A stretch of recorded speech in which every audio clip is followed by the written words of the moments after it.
नमस्कार, आदाब, सत श्री अकाल, जय भीम, जोहार। मेरा नाम है नवीन कुमार। सुप्रीम कोर्ट ने उत्तर प्रदेश के ठोको बाबा को कस के ठोक दिया है। इतना कस के कि बाबा के आगे बिछे रहने वाले बांगड़ बिल्लों की समझ में नहीं आ रहा है कहना क्या है और करना क्या है। खुद देश के चीफ जस्टिस ने फटकार लगाते हुए कहा है कि यूपी में कानून का शासन पूरी तरह ध्वस्त हो चुका है। इतना ही नहीं, सुप्रीम कोर्ट ने डीजीपी तक को नाप दिया है। कोर्ट ने एक पुराने मामले की सुनवाई के दौरान यूपी पुलिस की कार्यशैली पर सवाल उठाते हुए कहा कि उत्तर प्रदेश में कानून का शासन पूरी तरह से चरमरा चुका है, ध्वस्त हो चुका है। सुप्रीम कोर्ट ने यह टिप्पणी दीवानी मामले में आपराधिक कानून लगाने पर की है। प्रधान न्यायाधीश संजीव खन्ना, न्यायमूर्ति संजय कुमार और न्यायमूर्ति केवी विश्वनाथन की पीठ ने पुलिस महानिदेशक और गौतम बुद्ध नगर जिले के एक थाना प्रभारी को हलफनामा दाखिल करके यह बताने को कहा है कि एक दीवानी मामले में आपराधिक कानून क्यों लागू किया गया, हमें बताइए। न्यायमूर्ति खन्ना ने कहा कि उत्तर प्रदेश में कानून का शासन पूरी तरह से खत्म हो चुका है। दीवानी मामले को आपराधिक मामले में बदलना हमें मंजूर नहीं है।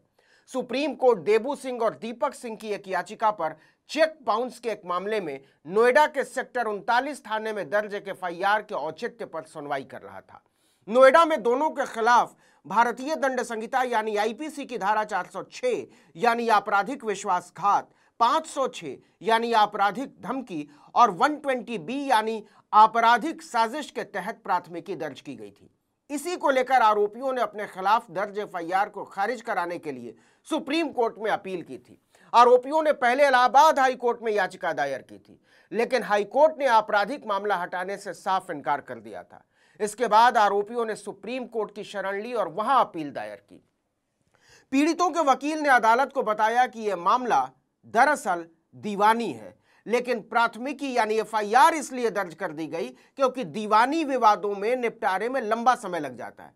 इस पर चीफ जस्टिस की पीठ ने योगी के वकील से पूछ लिया कि सिर्फ इसलिए कि दीवानी मामलों में लंबा समय लगता है आप एफआईआर दर्ज कर देंगे और आपराधिक कानून लगा देंगे।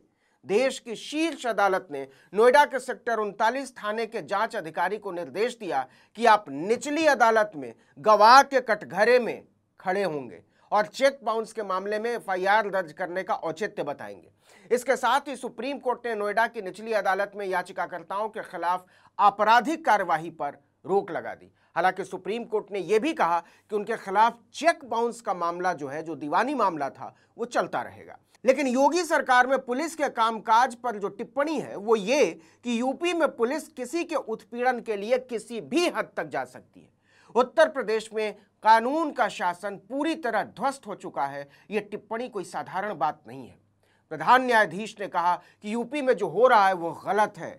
हर रोज दीवानी मामलों को आपराधिक मामलों में बदला जा रहा है। यह बेतुका है। केवल पैसे न देने को अपराध नहीं बनाया जा सकता। चीफ जस्टिस ने कहा, हम पुलिस के आईओ यानी जांच अधिकारी को कटघरे में खड़े होने का निर्देश दे रहे हैं। आईओ गवाह के कटघरे में खड़े होकर आपराधिक मामला बताएंगे। यह आरोप पत्र दाखिल करने का तरीका नहीं है। हम आईओ को सबक सिखाएंगे। इसके साथ ही भारत के चीफ जस्टिस संजीव खन्ना, न्यायमूर्ति संजय कुमार और न्यायमूर्ति केवी विश्वनाथन की पीठ ने नोएडा सेक्टर 39 थाना प्रभारी के साथ ही, सुनिएगा, राज्य के डीजीपी प्रशांत कुमार पर हंटर चलाते हुए उन्हें अलग से हलफनामा दाखिल करके बताने को कहा कि एक दीवानी मामले में आपराधिक कानून कैसे लागू किया आपने। अब ऊपर से लेकर नीचे तक हड़कंप मचा हुआ है। अच्छा, यह पहली बार नहीं है जब सुप्रीम कोर्ट ने उत्तर प्रदेश में सिविल मामलों को आपराधिक बनाने के रवैये पर चिंता जताई हो।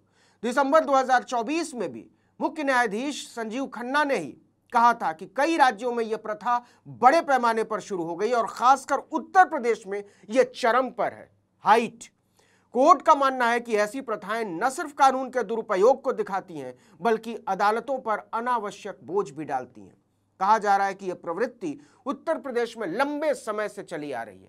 सिविल मामले आमतौर पर समय लेते हैं और अदालतों में सालों साल चलते रहते हैं। उन्हें आपराधिक रंग देकर पुलिस जल्दी नतीजे दिखाने की कोशिश करती है, लेकिन इस प्रक्रिया में निष्पक्षता और कानून का सम्मान दांव पर लग जाता है। देखिए कि एक हफ्ते पहले ही सुप्रीम कोर्ट ने प्रयागराज डेवलपमेंट अथॉरिटी को मकान गिराने पर फटकार लगाई थी। कोर्ट ने अधिकारियों के बुलडोजर एक्शन को अमानवीय और अवैध करार देते हुए टिप्पणी की थी कि 2021 में हुई इस कार्रवाई के दौरान दूसरों की भावनाओं और अधिकारों का बिल्कुल ख्याल नहीं रखा गया। जस्टिस अभय एस ओका और जस्टिस उज्जवल भुइयां की बेंच ने कहा था कि देश में लोगों के रिहायशी घरों को इस तरह से नहीं गिराया जा सकता है। इसने हमारी अंतरात्मा को झकझोर दिया है। राइट टू शेल्टर नाम की भी कोई चीज होती है, उचित प्रक्रिया नाम की भी कोई चीज होती है। इस तरह की कार्रवाई किसी भी तरीके से ठीक नहीं है और नाकाबिले बर्दाश्त है। आपको बता दें कि प्रयागराज प्रशासन ने 2021 में गैंगस्टर अतीक अहमद की प्रॉपर्टी समझकर एक वकील, एक प्रोफेसर और 3 दूसरे नागरिकों के मकानों पर बुलडोजर चला दिया था। वकील जुल्फिकार हैदर, प्रोफेसर अली अहमद और अन्य लोगों ने इसके खिलाफ इलाहाबाद हाई कोर्ट में याचिका लगाई थी, लेकिन इलाहाबाद हाई कोर्ट ने इनकी याचिकाएं ठुकरा दी थी। इस पर याचिकाकर्ताओं ने सुप्रीम कोर्ट में अपील की थी। इसी पर सुप्रीम कोर्ट ने प्रयागराज डेवलपमेंट अथॉरिटी को आदेश दिया कि जिनके मकान गिराए गए हैं उन्हें 6 हफ्तों के भीतर 10-10 लाख रुपए मुआवजा दिया जाए। और इसके बाद यूपी पुलिस की करतूतों पर सुप्रीम कोर्ट का कानून व्यवस्था ध्वस्त कर देने की सख्त टिप्पणी और सीधे राज्य के डीजीपी को हलफनामा दाखिल करने का आदेश। सुप्रीम कोर्ट का यह फैसला न सिर्फ उत्तर प्रदेश पुलिस के लिए एक सबक है, बल्कि पूरे देश में कानून व्यवस्था को लेकर एक बड़ा संदेश देता है। कहा जा रहा है कि अगर इस सिलसिले पर लगाम नहीं लगी तो यह आम नागरिकों के न्याय में भरोसे को कमजोर कर सकता है।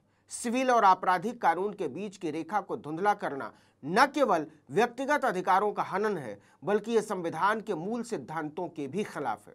देखिए, इस मामले पर आने वाले दिनों में हंगामा और तेज होना तय है, क्योंकि टॉप कोर्ट ने सीधे डीजीपी और जांच अधिकारी से जवाब मांग लिया।